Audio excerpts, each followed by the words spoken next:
মাত্র 10 মিনিটে আমি আজকে ব্রেড পিৎজা করে দেখাবো।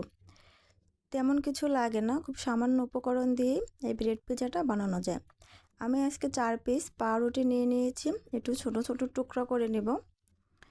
টুকরা করা হয়ে গেলে এই পর্যায়ে আমি একটা বলে নিব, বলে নেওয়ার পরে একটু লিকুইড দুধ দিব, একটা ডিম, এগুলো দিয়ে আমি একটু মেখে নিব। মেখানো হয়ে গেলে আমি এই পর্যায়ে 2 চামচ সুজি দেব। সুজিটা দিলে মানডিংটা অনেক ভালো হয়।